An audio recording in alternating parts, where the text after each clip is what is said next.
सर्वमंगल्यमांगल्ये शिवे सर्वार्थसाधिके शरण्ये त्र्यंबके गौरी नारायणी नमोस्तुते. नमस्कार मित्रांनो, नवरात्रीच्या तुम्हा सगळ्यांना पुन्हा एकदा खूप खूप शुभेच्छा. आजचा दिवस 4था. आतापर्यंत आपण बऱ्याच ठिकाणी बऱ्याच वेळा बघितलं या युट्यूब चॅनलवरती की पॉझिटिव्हिटी काय असते, कशी असते आणि आपण कशा पद्धतीने आपण सामोरं गेलं पाहिजे. समजा कुठली अशी सिच्युएशन आली, पॅनिक सिच्युएशन आली, क्रिटिकल आलं काही, तो एक भाग झाला पॉझिटिव्हिटीचा. त्यात आपण प्रॉब्लेम सॉल्व्हिंग बघितलं, क्रिटिकल थिंकिंग बघितलं आणि स्वतःला कसं काम ठेवायचं, शांत ठेवायचं, कसं एक स्टेप मागे जायची, ओव्हरव्ह्यू नीट बघायचं आणि पुढे जायचं. हे सगळं आतापर्यंत आपण ऐकलं, खूप चांगल्या माणसांकडून ऐकलं. मित्रांनो, एक आज अशी व्यक्ती येते आपल्याकडे गप्पा मारायला की जिने वेगळा मार्गच पत्करलाय, असा की जो पटकन कोणाच्याही ध्यानात येणार नाही की अरे हे असं काहीतरी केलं पाहिजे. IT ची खूप चांगली नोकरी, खूप चांगल्या कंपनीतली नोकरी सोडून हा मार्ग तिने स्वीकारलाय, खूप चांगल्या पद्धतीने स्वीकारलाय आणि खूप चांगल्या पद्धतीने आता ती परफॉर्म पण करते. असा वेगळा मार्ग पत्करून, काहीतरी चांगलं करून आणि महत्वाची गोष्ट, give it to get it, सोसायटीसाठी काहीतरी वेगळं करण्याची ही जिद्द, हे खूप छान वाटलं ऐकून. आणि मग असं वाटलं की आपण हिलाही, या व्यक्तीलाही आपल्या युट्यूब चॅनलवर बोलवलं पाहिजे. कारण this is also one of the part of positivity, one of the way of positivity, and she is spreading like anything. तिला तुम्ही FB वर फॉलो केलं तर तुम्हाला कळेलच. अशी व्यक्ती जी नेमिताल हा तिचा स्वतःचा ब्रँड आहे, फुटवेअर मध्ये ती काम करते. चला तर मग अजिबात वेळ न घालवता गप्पा मारूया त्या व्यक्तीशी, जिचं नाव आहे Pooja Apte. Hi Pooja, most welcome on YouTube channel. आणि मला खूप इच्छा होती तुझ्याशी गप्पा मारायची, कारण तुझं FB वरती बऱ्याच वेळा तुला फॉलो केलेलं आहे आणि तुझ्या नवीन स्टार्टअपला फॉलो केलेलं आहे. आणि त्यामुळे मला खूप असं वाटायचं की अरे हिच्याशी कधी बोलणं होतं आणि आज तो योग आला. सुरू करायच्या आधी तुला नवरात्रीच्या खूप खूप शुभेच्छा पूजा. आणि थँक्स अ लॉट, थोडासा वेळ काढून का होईना माझ्यासाठी आलीच इथे युट्यूब चॅनलवर. आणि माझी जी बेसिकली माझं जे ऑब्जेक्टिव्ह आहे की पॉझिटिव्हिटी स्प्रेड करायचं, त्या इनिशिएटिव्ह मध्ये तू पार्टिसिपेट करतेस. So that's really great. Thank you so much Pooja. Thank you for inviting me. My pleasure Pooja. So let start with today's conversation. So basically मला पूजा असं विचारायला आवडेल ना सुरुवातीला, हे नेमिताल काय आहे, हा काय कन्सेप्ट आहे नेमिताल म्हणजे? सो नेमिताल हा माझा ब्रँड आहे फॉर मॅन्युफॅक्चरिंग फुटवेअर. सो आम्ही हँडक्राफ्टेड फुटवेअर बनवतो. सो हे फुटवेअर नॉर्मल चप्पल किंवा शूज पेक्षा वेगळे का आहे? बिकॉज आम्ही ते अपसायकल टायर म्हणजे स्क्रॅप टायर पासून बनवतो आणि हे 100% सस्टेनेबल प्रॉडक्ट आहे. सो ह्याच्यामध्ये कुठेही लेदर किंवा प्लास्टिक यूज अजिबात होत नाही आणि हे पूर्णपणे स्क्रॅप टायरचं बनवलेलं आहे. म्हणजे येस, सो म्हणून हे नॉर्मल फुटवेअर पेक्षा थोडंसं वेगळं आहे. त्याचं कन्सेप्ट फुटवेअर असं आम्ही म्हणतो. आणि नेमितल का? कारण नेमी म्हणजे टायर किंवा चक्र संस्कृतमध्ये, आणि तल म्हणजे सोल, म्हणून नेमितल. क्या बात आहे, क्या बात आहे, मस्त. पण ही कल्पना तुला कधी सुचली पूजा की आपण असं काहीतरी वेगळं केलं पाहिजे? आणि of course it is really different. पटकन डोक्यात हा विचार पण येणार नाही. मलाही कधीतरी वाटत होतं तुझं जेव्हा बघायचो FB वर तेव्हा की भले टायरचा सोल तू टायरचं जे वापरतेस मटेरियल ते सोलसाठी वापरत असशील, पण वरची चप्पल कदाचित वेगळी असेल असं मला वाटत होतं. पण ते सगळंच एकत्र म्हणजे काहीतरी नक्कीच तू अभ्यास केला असेल. तर थोडस मला नेमिताल बद्दल कशी सुरुवात झाली आणि आतापर्यंत त्याची जर्नी आणि एक्सपिरियन्स तसं ऐकायला आवडेल. हो नक्की. सो ऍक्च्युली सुरुवात अशी झाली की मी आधी IT कंपनीत होते आणि तिकडनं मी पोस्ट ग्रॅज्युएशन केल्यावर अपसायकलिंग किंवा रिसायकलिंग या गोष्टींचा अभ्यास मला खूप आवडत होता किंवा हे सब्जेक्ट माझ्या खूप आवडीचा होता. मग मी प्लास्टिक, टायर, टेक्सटाईल ह्याचं रिसायकलिंगवर अभ्यास सुरू केला आणि लकीली मला खूप चांगले मेंटर भेटले किंवा एक्सपर्टीज भेटले ज्यांच्यामुळे मी वेगवेगळ्या कंपन्यांमध्ये जाऊन ऍक्च्युली भेटले आणि हे कसं रिसायकलिंग प्रोसेस होते किंवा एक्झॅक्टली काय एक्सपेक्टेड आहे तुम्हाला प्रत्येक गोष्टीच्या अपसायकलिंग किंवा रिसायकलिंग मधून ह्याचा खूप छान अभ्यास करता आला. मग आपल्याला माहितीये की प्लास्टिक किंवा टेक्सटाईल म्हणलं तर त्याचं रिसायकलिंग खूप ठिकाणी दिसतं. म्हणजे प्लास्टिकवर तर खूप लोक काम करतात विच इज व्हेरी गुड. पण त्याच्यावर डोकं चालवणारे लोक बरेच आहेत. पण टायर ही अशी गोष्ट आहे ज्याचा पायरोलिसिस आपल्याकडे होतो. म्हणजे रिसायकलिंग प्रोसेसला त्याला पायरोलिसिस म्हणतात. पण त्या पायरोलिसिस जर करेक्ट एन्व्हायरमेंटमध्ये नाही केला तर त्याच्यापासून पोल्युशनमुळे जास्ती धोका वाढतो. म्हणजे टायर वेस्टचा धोका तर आहेच, पण चुकीचं पायरोलिसिस केल्यामुळे पोल्युशन वाढतं. सो म्हणजे मी पायरोलिसिस प्लांटमध्ये जाऊन स्वतः सेटअप करण्याच्या दृष्टीने सुद्धा अभ्यास केलेला आहे. पण त्यावेळेला असं लक्षात आलं की याच्यामध्ये इन्व्हेस्टमेंट खूप लागते. त्याच्यासाठी केमिकल बॅकग्राऊंड असणं खूप इम्पॉर्टंट आहे. म्हणजे ते असंच सुरू केलं असं नाही होऊ शकत आणि हा बिझनेस टोटली B2B आहे. सो हम्म. माझ्यासाठी हा म्हणजे ही उडी थोडीशी मोठी होईल सुरुवातीला. सो मला असं एखादं प्रॉडक्ट हवं होतं जे टायर स्क्रॅप पासून डायरेक्टली बनवता येईल. म्हणजे टायर स्क्रॅप घ्यायचं, त्याचे तुकडे करायचे.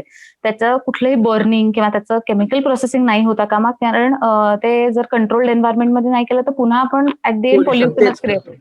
बरोबर. सो ते नको होतं. सो अशा केसमध्ये अशी एखादी वस्तू जी B2C म्हणजे डायरेक्ट कस्टमरला युज करता येईल आणि जे रोजच्या वापरातलं असलं पाहिजे. कारण कधीतरी वर्षाकाठी एखादी वस्तू आपण वापरतो आणि ती टायरची बनवली तर काही पॉईंट नाही त्याचं अपसायकलिंग करण्यात एखाद्या तर छोट्या मग गोष्टीसाठी. इन्कमिंग खूप असेल, पण आउटगोईंग खूप कमी असेल ना, बरोबर. एक्झॅक्टली. सो अशी गोष्ट पण त्याचा हँड टच नाही झाला पाहिजे कारण at the end it is scrap tyre. आणि दुसरी गोष्ट फेस टच नाही झाला पाहिजे. सो मग ब्रेन स्टॉर्मिंग करता करता असं लक्षात आलं येस फुटवेअर ही अशी गोष्ट आहे ज्याला ड्युरेबिलिटी खूप महत्वाची आहे आणि टायर ती खूप छान देऊ शकतं. आणि दुसरी गोष्ट त्याचा हँड टच फेस टच होणार नाही फुटवेअर बनवल्यावर. आणि त्याच वेळेला मला आफ्रिकन म्हणजे व्हिडिओज सापडले की ज्याच्यामध्ये लोक ऍक्च्युली फुटवेअर बनवतात. म्हणजे ते लोक काय करतात की ऍक्च्युली टायर घेऊन कापून त्याचं अख्खच्या अख्खं असं जाड मोठ्याच्या मोठं फुटवेअर म्हणजे शूज चप्पल सारखं बनवतात ऍक्च्युली. पण मी असा विचार केला की ही अशी फुटवेअर बनवली तर आपल्याकडे फार लिमिटेड लोक घेतील ज्यांना अगदीच म्हणजे आता माहितीये की हे सगळं का चाललंय आणि कशासाठी. पण अदरवाईज हे कोणी एक्सेप्ट नाही करू शकत. सो आपण अशी फुटवेअर बनवली पाहिजे की जे फॅशनेबल असेल म्हणजे त्याचे लुक्स पण तेवढेच कम्फर्टेबल असतील बाकी फुटवेअर बरोबर आणि अपसायकल्ड असेल. सो मग त्याच्यावर अभ्यास सुरू केला आणि ही कल्पना क्लिक झाली बेसिकली. आणि ह्याची सुरुवात झाली. पण हे होतं म्हणजे अपसायकलिंग मधून करायचं आणि हे सुरुवात करायची. मग मी आपले रोड साईड जे बसलेले लोक असतात ना कॉबलर्स त्यांच्याकडे जाऊन भेटले. त्यांना ही कल्पना सांगितली. बरेच लोकांनी सांगितलं नाही नाही ऐसा कुछ नहीं हो सकता, ये तो पुराना हो गया हम नहीं करेंगे वगैरे वगैरे सगळं झालं. पण एक दोन लोक चांगली भेटली. ते म्हणले ठीक आहे तुम्ही मटेरियल आणून द्या आपण ट्राय करून बघूया. मग मी त्यांच्या समोर लिटरली 12 ते 5 बसून आम्ही दोघांनी मिळून मग असं करू तसं करू ह्याच्यात हे घालून बघा वगैरे असं करून ते पहिले 2 बनवले. आणि त्यावेळेला माझं असं लक्षात आलं की ह्या लोकांकडे ना खूप छान स्किल सेट आहे. ते छान फुटवेअर बनवू शकतात. त्यांचं फिनिशिंग खूप छान आहे. पण ते आता काय करतात तर कडेला रस्त्याच्या बसून सॅकच शिवतील, छत्रीच दुरुस्त करतील. अशी कामं त्यांना करायला लागतात कारण आपण मशीन मेड फुटवेअर म्हणजे फास्ट फॅशनकडे खूप चाललोय. मग असं लक्षात आलं की यार आपण केलं जरी तरी हे हँडक्राफ्टेडच असलं पाहिजे फुटवेअर. म्हणजे आज जसं तो माणूस बनवतोय तशीच आपण कायम बनवत राहिलं पाहिजे. तरच या प्रोसेसमध्ये काहीतरी पॉइंट आहे. आणि म्हणून नेमिटलची सुरुवात अशी झाली की handcrafted footwear from upcycle tyre. So या दोन्ही गोष्टी जर आपण एकत्र करू शकलो तर इट इज गुड. अशी ती सुरुवात झाली. येस. आणि थोडासा experience journey I would say की कशी माणसं भेटली तुला, कधी तुला हो. कोणाकडनं तरी नक्कीच अपोज केलं गेलं असेल किंवा तुला असं हे काय नवीन काहीतरी विचित्र डोक्यात खूळ घातलंय हां, हां. किंवा एक फॅमिलीकडनं एक सपोर्ट तेवढा मिळतो नाही मिळत तसं पण असतं. त्याच्याबद्दल काहीतरी सांग. सो एक्सपिरियन्स म्हणजे मी असं शेअर करीन की सुरुवातीला हे 2 प्रोटोटाइप बनवल्यावर मी आधी त्या म्हणजे स्टार्टअप इंडियाची एक कॉम्पिटिशन होती. सो त्याची जस्ट जाहिरात वाचली आणि माझ्या ओळखीचे काका होते त्यांनी मला पाठवलं की अगं तुला असं काहीतरी सुचलंय तर तू बघ इथे काय आहे. सो त्यांनी जस्ट एक फॉरवर्ड केलं आणि म्हणलं चला करून बघू अप्लाय. बघू तरी काय होतंय. आणि बारामतीला त्यांची फर्स्ट ऑडिशन म्हणजे पिच करायची होती आयडिया आणि प्रोटोटाइप दाखवायचं तर ते मी केलं. मग सिलेक्शन झालं. मग मी नागपूरला गेले. मग नागपूरला 3 दिवसाचं सेशन त्याच्यानंतर पुन्हा पिच करायचं होतं आणि कॉम्पिटिशन होती. तर त्यावेळेला जे मेंटर्स भेटले ना ते खूप महत्वाचे. म्हणजे ही प्रोसेस कमर्शियली फिजिबल होऊ शकते का नाही ह्याच्याबद्दल मला गॅरंटी नव्हती. ठीक आहे, आज मिळालं, टायर घेतलं, बनवली चप्पल आणि त्याच्यामध्ये मी बुटीकमध्ये जे राहिलेले म्हणजे लेफ्ट ओव्हर फॅब्रिक्स असतात ते वापरलेले पहिल्या प्रोटोटाइपमध्ये. सो ते प्युअर अपसायकल्ड प्रॉडक्ट होतं. तर हे किती कमर्शियली फिजिबल आहे आणि कसं. तर त्या मेंटर्सनी मला खूप छान सपोर्ट केला, की येस हे होऊ शकतं. याचा अभ्यास कर, हे कर. सो तुला करता येईल नक्कीच आणि त्या आयडियाला सेकंड प्राइज मिळालं. अपकमिंग वुमन एंटरप्रेन्योर म्हणून आणि तेव्हापासून मग मला कॉन्फिडन्स आला, की येस आता आपण म्हणजे करू शकतो, याचा बिझनेस करू शकतो. It is not just a raw idea. असं झाल्यामुळे मग मी त्याला सुरुवात केली. पण फुटवेअर ही इंडस्ट्री माझ्यासाठी टोटली नवीन होती. कारण आधी आयटी होती. टिपिकल अभ्यासाचं घरात वातावरण आणि असं जाऊन कारागिराच्या शेजारी बसून 5 तास उन्हात चप्पल बनवली वगैरे. ठीक आहे म्हणजे तू छान वेगळं काहीतरी करतेस, पण तू ह्याचा बिझनेस करणार आहेस? असं थोडंसं सुरुवातीला सगळ्यांना होतं. जे की ऑब्व्हियस आहे म्हणजे कारण कोणाचीच बॅकग्राऊंड तशी नाहीये किंवा कुठलंच मॅन्युफॅक्चरिंग युनिट आमच्या घरात अगदी जवळचं आहे असं कोणीच नाहीये. आणि फुटवेअरशी तर अगदी लांब पर्यंत कोणाचा संबंध नव्हता. पण मी जायला सुरुवात केली म्हणजे रँडमली लोकांना जाऊन भेटायचं जे या इंडस्ट्रीत काम करतात आणि मुंबईमध्ये असे अनेक लोक आहेत जे म्हणजे कारागीरच म्हणू आपण त्यांना किंवा त्यांचे अगदी छोटे छोटे व्यवसाय आहेत म्हणजे अक्षरशः एवढ्याशा खोलीमध्ये बसून ते फुटवेअरच बनवतील, कापून देतील किंवा त्या रिलेटेड कामं करतात. त्याच्यामध्ये मी एक जण मला खूप छान म्हणजे त्यांनी मदत केली, नुराबाई म्हणून आहेत. सो मी रँडमली त्यांच्याकडे जाऊन विचारलं होतं, की मला हे कापून मिळेल का? मला हे बनवून मिळेल का? तर त्यांनी मला सुरुवातीला नेहमी सांगितलं, "हे काय टायरचं बनवते? काहीतरी चांगलं बनव.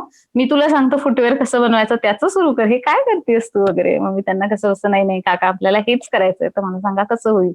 मग त्यांनी मला छान सगळ्यांना भेटवलं, की "बघ बाबा हे तुला कदाचित हेल्प होईल, ह्या मटेरियलची हेल्प होईल." सो असे लोकं मला खूप छान भेटत गेले.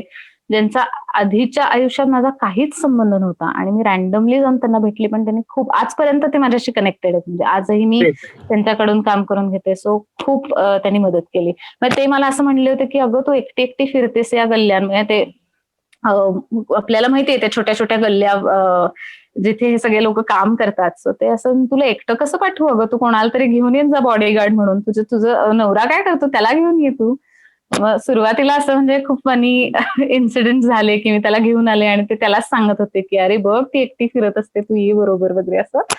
पण येस, मग नंतर सगळ्यांना सवय झाली आणि मी तिथे बिंदास फिरत होते एकटी आणि त्यातनं खूप शिकायला मिळालं आणि झालं म्हणजे त्यानंतर सगळा सेटअप एकदम परफेक्ट झाला. ती लोकं अजूनही माझ्याबरोबर काम करतात. क्या बात है! क्या बात है! आणि पूजा महत्त्वाची गोष्ट म्हणजे ऑफकोर्स तू शेअर केलास एक्सपिरियन्स, पण तिकडे जाणं किंवा त्यांच्याशी बोलणं सुरुवातीला कुठेतरी तुला असं वाटलं असेल ना, की यार आपण काहीतरी वेगळं करतोय, पण आपल्याला ते कन्व्हिन्स करावं लागतं. ह्या करेक्ट. सगळ्या दृष्टिकोनामध्ये किंवा एके ठिकाणी अशा ठिकाणी फिरणं, की ज्या ठिकाणी कदाचित थोडंसं पटकन कोणाला ते पटकन सेफ वाटणार नाही किंवा वाटेल, की अरे बरं. इथे कसं जायचं? हां, त्यातून हां. कंप्लीट वेगळी फील्ड, वेगळं की येस. ज्याच्याबद्दल आपल्याला काहीच माहीत नाही. जिथे आपल्याला कोणीच गॉडफादर नाही, आपण कोणाला महत्त्वाच्या माणसांना ओळखतही नाही, म्हणजे चांगल्या फॅमिली दृष्टिकोनातून. बरोबर. अशा वेळेस आय एम शुअर की पॉझिटिव्ह कुठेतरी एनर्जी असेल, पॉझिटिव्ह थॉट प्रोसेस असेल म्हणून तू पुढे जात राहिलीस. येस. पण तुझं मत काय आहे या बाबतीत किंवा तुझं मत पॉझिटिव्हिटीसाठी काय आहे नक्की? सो मी एवढंच सांगू शकते म्हणजे त्या जर्नीबद्दल, की सुरुवातीला त्या कम्फर्ट झोनमधून बाहेर येणं खूप अवघड असतं. म्हणजे मला इनफॅक्ट जेव्हा मी जॉब सोडला त्यावेळेला मला सगळं खूप छान वाटत होतं, की "अरे हो, करू शकीन ना." अनेक लोकं बिझनेस करतात आणि मला अपसायकलिंग बद्दल आता बऱ्यापैकी नॉलेज आहे. मी आता हे करणार आहे. तर जॉब सोडताना मी खूप छान होते, की येस आपल्याला करायचंय, करू शकतो. पण ॲक्चुअली त्या प्रोसेसमधून जाणं इज नॉट दॅट सिंपल. फक्त तुम्हाला तुमचं पॅशन माहिती पाहिजे. जर तुम्ही या सब्जेक्टबद्दल पॅशनेट असाल किंवा तुम्हाला माहिती असेल, की येस आपल्याला हेच करायचं आहे, कोणीही कितीही विरोध करू दे, तर ह्या गोष्टीला कधीच प्रॉब्लेम येत नाही. आणि पॉझिटिव्हिटी म्हणाल तर सगळ्यात महत्वाचा पार्ट असा की खूप लोकं मला विचारतात, की आता तू एक महिला म्हणून बिझनेस करतीयेस, तर तुला कुठल्या ठिकाणी प्रॉब्लेम आले? म्हणजे वुमन म्हणून तुला कुठे प्रॉब्लेम फेस करावे लागले? तर तसं अजिबात नाहीये. मी फार प्राउडली सांगू शकते, की आपल्या इथे उगाचच असं म्हणलं जातं, की बाबा हे फारच त्रास होतात. बायकांनीही करायचं म्हणजे खूप अवघड असतं. फ्रँकली स्पीकिंग फुटवेअर इंडस्ट्रीमध्ये 1% सुद्धा बायका काम करत नाहीत. ॲक्चुअली कारागीर म्हणून. खरं तर ही पूर्णपणे वुमन फॅशन इंडस्ट्री. जे मेल फुटवेअर बायर्स आर घेतात ते more woman exactly complete 80% almost complete buyers female woman आहेत. येस. पण आणि त्याचं डिझायनिंग करणारी एक वेळ भेटते. पण बनवणारे किंवा त्याचं मॅन्युफॅक्चरिंग करणाऱ्या युनिटमध्ये काम करणाऱ्या बायका अजिबात दिसत नाही. सो अशा इंडस्ट्रीमध्ये जाऊन सुद्धा मला असं कधीही वाटलं नाही की बाबा मी एक मुलगी आहे म्हणून मला हा प्रॉब्लेम येतोय. इथे मुलगा असता तर कदाचित नसता आला असं मला एकदाही जाणवलं नाही, किंवा कुठलाही कारागीर म्हणा, कुठलाही आजपर्यंत भेटलेले जितकी B2B बिझनेस केले मी, त्याच्यात असं कधीही वाटलं नाही की बाबा म्हणून आपल्याला प्रॉब्लेम येतोय. So I am very proud to say that की असं अजिबात नाही. असं समजू नका की तुम्ही अरे असं कसं सुरू करणार किंवा आपल्याला प्रॉब्लेमच येतील. असं अजिबात नाहीये. इक्वली म्हणजे त्याच्या म्हणजे बिझनेसमध्ये जेंडर डिस्क्रिमिनेशन 0 आहे.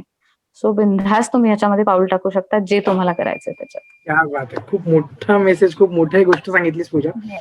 पूजा, येस. शेवटचा प्रश्न मी तुला जास्त डिस्टर्ब करणार नाही आजच्या ह्याच्यामध्ये, कारण मला माहिती आहे वीकेंड आहे, तुझं पण काम असेलच. पण एक छोटासा असा प्रश्न ना, की जे माझं ऑब्झर्वेशन होतं, ओके, की जेवढं मी तुला फॉलो करतो त्यावरून, की जेव्हा लॉकडाऊन अनाऊन्स झाला, सगळ्यांसाठी तो सेटबॅक होता. थोडं पहिल्यांदी थोडंसं पचनी पडायला सुद्धा लोकांना खूप कठीण गेलेलं, की अरे बापरे, आता सगळंच बंद, आता काय करणार वगैरे वगैरे वगैरे. तर त्यावेळेस एक काही माझ्या अंदाजाने 1-2 महिन्यांमध्येच मी फेसबुकवर बघितलं, तुझी पोस्ट होती, वी आर एक्सपांडिंग आणि you are yes. Thinking about franchise also. Yes. तर येस. म्हणजे कुठेतरी मी असं, जेव्हा माझ्या मनात एकदा सुरुवात झालेली की आपण पॉझिटिव्हिटी स्प्रेड करायला पाहिजे काहीतरी, तेव्हा माझ्यासमोर असं होतं की अरे ही पूजा, की ऑफकोर्स तिला मी एवढं चांगलं ओळखत नाही, फक्त FB वरनं मी ओळखतोय किंवा कोणाच्या तरी रिलेशन मध्ये आहे म्हणून ओळखतोय. पण आज या ह्याच्यामध्ये सुद्धा तिची थॉट प्रोसेस एवढी पॉझिटिव्हली पुढे जाते. She is saying we are expanding, she is saying thinking about now franchise, complete different thing. तर हा प्रकार काय होता, म्हणजे कसं तू ठरवलंस, आणि ते सुद्धा असं लॉकडाऊन चालू असताना, आणि त्यावेळेस ते तुझी एक्झॅक्ट थॉट प्रोसेस काय होती, की यार आता सेटबॅक झालंय, कुठे ते थांबायला पाहिजे का, आपण अजून काहीतरी त्याच्यात करू शकतो, किंवा ह्याला युटिलाइज कसं करू शकतो, त्याबद्दल काय सांगशील? सो येस, म्हणजे ऑब्व्हियसली March 1st 2 वीक जे होते त्याच्यात माझी एक्झिबिशन चालली होती. सो खूप छान, म्हणजे ऑन फायर होतं सगळं. एकदम प्रोडक्शन जोरात चाललं होतं, सेल जोरात होतं त्यावेळेला. लग्न होती बऱ्याच लोकांची, त्यामुळे ते सगळ्या ऑर्डर्स होत्या. पण अचानक 20 मार्च नंतर ते झिरोवर आलं. म्हणजे लिटरली सांगते झिरो, कारण लोक घरातून बाहेर पडणं शक्य नाही. त्यामुळे फुटवेअर वगैरे तर विचार करणं शक्यच नव्हतं. दुसरी गोष्ट ती अशी लोकांची प्रायोरिटी नाहीये. म्हणजे ही फुटवेअर ही गोष्ट इसेन्शियल फूड, करेक्ट. इसेन्शियल मध्ये ती येत नाही. त्यामुळे असं सगळे म्हणायचं की ठीक आहे बाबा, हे सगळं नॉर्मलला येऊ दे, मग बघू. म्हणजे ज्यांना अगदी घ्यायचे होते, जे ऑलरेडी मला अप्रोच झाले होते, ते सुद्धा म्हणले की नको नको, आता जाऊ दे 2 महिने, हे सगळं नॉर्मल होऊ दे, मगच येतो. सो मला माहिती होतं की पुढे काय होणार आहे. सो टोटली मी हे पाहिलं होतं की इथून पुढचं 2 महिने तर फिक्स आपलं काही चालणार नाही. सो त्यावेळेला असा विचार केला की आपण कुठल्या कुठल्या पद्धतीने लोकांपर्यंत जाऊ शकतो. त्या ठिकाणी थांबणं सुद्धा तेवढंच गरजेचं होतं. म्हणजे उगाचच असा विश्वास ठेवणं की नाही नाही, या 2 महिन्यात मी एवढे विकणारच. No point. आपण स्वतःलाच ते डिप्रेशन आणतो उगाचच. सो मी हा करेक्ट. विचार केला की नाही होणार तर नाही होणार. वी शुड एक्सेप्ट दॅट की बाबा हे 2 महिने काहीच होणार नाही. आणि मी लिटरली हाऊसवाईफ म्हणून घरी खूप छान एन्जॉय केलं. मी काहीच त्या काळात काम नाही केलं. पण हा विचार चालले होते की ज्यावेळेला थोडं नॉर्मल होईल प्रोसेस, त्यावेळेला आपण काय करणार आहे. त्यावेळेला कदाचित लोक एवढे आपल्याकडे जसे आता येतात तसे नाही येणार. मग 2 गोष्टी आपण करू शकतो. एक म्हणजे फ्रँचायझी मॉडेल, जसं मी त्यावेळी टाकलं होतं, की तुम्हाला हवी असतील तर तुम्ही डायरेक्टली ऑनलाईन पण सेल करू शकता आमचे, किंवा तुम्ही स्वतःच्या घरी स्टॉक घेऊन सुद्धा विकू शकता. पण माझा भर याच्यावर होता, की आता लोकांना उगाच इन्व्हेस्टमेंट करा म्हणून मागे लागण्यात कोण नाही, कारण कोणाकडे सगळ्यांकडेच आता कॅश क्रंच आहे. सो म्हणून मी ती पण एक ऑफर काढली होती, की तुम्ही फक्त तुमच्या सोशल मीडिया थ्रू सेल करा आणि मी तुम्हाला स्टॉक घ्यायचं म्हणजे कंपल्शन करणार नाही. आणि दुसरी महत्वाची गोष्ट आम्ही ठरवली ती म्हणजे वेबसाईट. कारण ते सगळ्यात सेफेस्ट मोड आहे लोकांपर्यंत पोहोचण्याचा, आणि आता ती योग्य वेळ आहे जेव्हा आपण ती वेबसाईट लॉन्च केली पाहिजे. त्यामुळे मी आणि माझ्याबरोबर गायत्री म्हणून म्हणजे क्रिएटिव्ह सगळं कामं म्हणजे आम्ही करतो. तर ती आणि मी मिळून लिटरली 15 डेज मध्ये वेबसाईट बनवली आमची स्वतः, आणि ती ऑगस्टमध्ये लॉन्च केली आणि फ्रँचायझी मॉडेल पण स्टार्ट केलं. सो आता हे होणारच नाही किंवा आता चालणारच नाही असं म्हणून समहाऊ उपयोग होत नाही. मला प्रत्येक गोष्टीवरती म्हणजे माझा व्ह्यू असा असतो की तुम्ही सोल्युशन फाइंड आउट करा. जे आहे ते आहेच. ते आपण प्रॉब्लेम आहे असं म्हणून मे बी नाही सॉल्व्ह करू शकत. आता आपल्याला सोल्युशन शोधावं लागेल. जे मे बी आपला प्रॉब्लेम असेल 20% तर त्यातलं 1% मदत होईल आपल्या सोल्युशनची, पण ती झाली पाहिजे. तर म्हणून मग हळू आम्ही आता बऱ्याच गोष्टी सुरू केल्या, कॅम्पेन सुरू केली. इनफॅक्ट नवरात्रीमध्ये सुद्धा आमचं कॅम्पेन आता चालू आहे. Navratri with 9 ventures. तर ह्याच गोष्टीसाठी आहे की सस्टेनेबिलिटीमध्ये काम करणारे जे व्हेंचर्स आहेत, त्यांना एकत्र येऊन आपण सगळ्यांपर्यंत पोहोचवलं पाहिजे. सो आम्ही पण ह्याच गोष्टीसाठी म्हणजे पॉझिटिव्हिटीच क्रिएट करण्यासाठी या गोष्टी सुरू केल्या त्याच्यानंतर. क्या बात आहे, मस्त. पूजा, मी कन्क्लूड करतो आजची मीटिंग, पण मला असं वाटतं की थोडीशी कमी आहे. मी तुझ्याशी नंतर अजून गप्पा मारेन आणि आपण कुठल्या तरी वेगळ्या फॉर्म मध्ये परत सगळ्यांसमोर येऊया. कारण ही गोष्ट महत्वाची अशी आहे की कित्येक जण असे आहेत, जेव्हा मी पण स्वतः स्टार्टअप सुरू केलेला ना, कित्येक जण मला हेच सांगत होते पूजा की अरे मला पण करायचा होता, पण मला ना असा प्रॉब्लेम येतोय समोर, मला तसा प्रॉब्लेम येतो. आणि ना मी एक गोष्ट खूप छान अनुभवली, इव्हन आधी सुद्धा जे माझे मेंटर आहेत त्यांच्याकडनं सुद्धा, किंवा मी जेव्हा आता लोकांना भेटतोय, जसं मी तुला आता भेटलो व्हर्च्युअली, तसं मी बऱ्याच जणांना भेटतोय या युट्यूब चॅनलच्या संदर्भात. प्रत्येकाकडनं ही गोष्ट तर अगदी सहजपणे शिकायला मिळते की फोकस ना सोल्युशनवर ठेवूया, नॉट द प्रॉब्लेम. प्रॉब्लेम आहे, ऍक्सेप्ट करा. निगेटिव्हिटी बाहेर भरपूर आहे, ऍक्सेप्ट करूया. पण फोकस तिकडे करत काहीच पॉईंट नाही, ज्यातनं आपल्याला काहीच मिळणार नाहीये. आपण सोल्युशन वरती फोकस करूया तर आपल्याला काही ना काहीतरी नक्की मिळतं. आणि भले मग ते जसं तू म्हणालीस तसं 1% असेल किंवा 5% असेल, पण ऍटलीस्ट तेवढं तरी मिळालं, त्याच्यावर तरी पुढे जाता येतं आपल्याला. एक एक स्टेप आपण पुढे जाऊ शकतो. आणि हे मला जवळपास सगळ्यांकडनं हे करायला मिळतं, म्हणजे जेव्हा ऐकायला मिळतं. आणि दिस इज रिअली अ फॅक्ट. आपण तसं करायलाच पाहिजे. पूजा, मी पुन्हा एकदा तुझे खूप खूप आभार मानतो की thanks for joining this initiative. आणि सगळ्यांना सांगशील या व्हिडिओ बद्दल.